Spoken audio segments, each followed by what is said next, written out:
जय श्रीमन नारायण। नमस्कार दोस्तों, स्वागत है आप सभी का एक बार फिर से आपके अपने YouTube चैनल खुशहाल जिंदगी में। आज हम देवोत्थानी एकादशी व्रत के कथा को श्रवण करेंगे। धर्मराज युधिष्ठिर कहने लगे कि हे भगवान, मैंने कार्तिक कृष्ण एकादशी अर्थात रमा एकादशी का सविस्तार वर्णन सुना। अब आप कृपा करके मुझे कार्तिक मास के शुक्ल पक्ष की एकादशी के विषय में भी बताइए। इस एकादशी का क्या नाम है तथा इसके व्रत का क्या विधान है, इसकी विधि क्या है, इसका व्रत करने से किस फल की प्राप्ति होती है। कृपया करके यह सब विधान पूर्वक कहिए।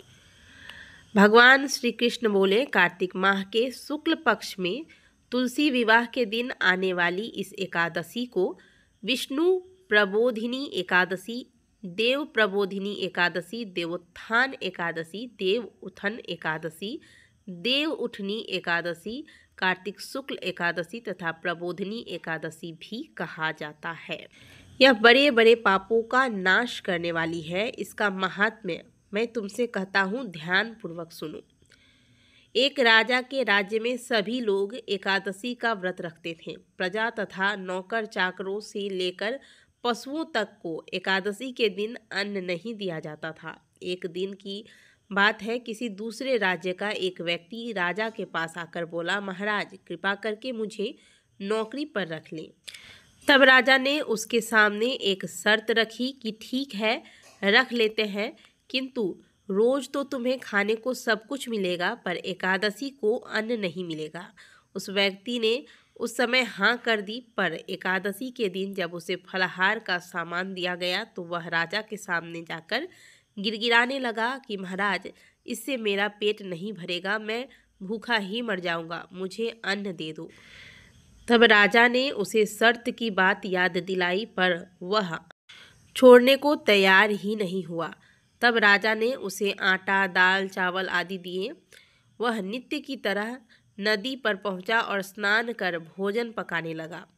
जब भोजन बन गया तो वह भगवान को बुलाने लगा, आओ भगवान, भोजन तैयार है। उसके बुलाने पर पीताम्बर धारण किए भगवान चतुर्भुज रूप में आ पहुँचे तथा प्रेम से उसके साथ भोजन करने लगे। भोजनादि करके भगवान अंतर ध्यान हो गए तथा वह अपने काम पर चला गया। 15 दिन बाद जब फिर एकादशी आई तो एकादशी पर वह राजा से कहने लगा कि महाराज, मुझे 2 गुना सामान दीजिए। उस दिन तो मैं भूखा ही रह गया। राजा ने कारण पूछा तो उसने बताया कि हमारे साथ भगवान भी खाते हैं, इसलिए हम दोनों के लिए ये सामान पूरा नहीं होता। यह सुनकर राजा को बड़ा आश्चर्य हुआ। वह बोला, मैं नहीं मान सकता कि भगवान तुम्हारे साथ खाते हैं। मैं तो इतना व्रत रखता हूँ, पूजा करता हूँ, पर भगवान ने मुझे कभी दर्शन नहीं दिए। राजा की बात सुनकर वह बोला, महाराज यदि विश्वास न हो तो आप मेरे साथ चलकर देख लें। राजा एक बड़े पेड़ के पीछे छिपकर बैठ गया।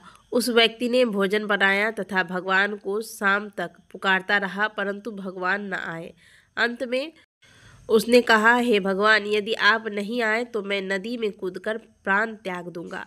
लेकिन भगवान नहीं आए। तब वह प्राण त्यागने के उद्देश्य से नदी की तरफ बढ़ा। प्राण त्यागने ही वाला था। उसका दृढ़ इरादा जान शीघ्र ही भगवान ने प्रकट होकर उसे रोक लिया और साथ बैठकर भोजन करने लगे। खा पीकर वे उसे अपने विमान में बिठाकर अपने धाम ले गए। यह देखकर राजा ने सोचा कि व्रत उपवास से तब तक कोई फायदा नहीं होता जब तक मन शुद्ध न हो। इससे राजा को ज्ञान मिला। वह भी मन से व्रत उपवास करने लगा और अंत में स्वर्ग को प्राप्त हुआ। तो ये थी देवोत्थान एकादशी व्रत की कथा। आप सभी को देवोत्थानी एकादशी की बहुत सारी शुभकामनाएं। कथा श्रवण करने के बाद भगवान के नाम का जयकारा अवश्य लगाएं। बोलिए सभी जगत के पालनहार भगवान श्री हरि विष्णु की जय, तुलसी महारानी की जय।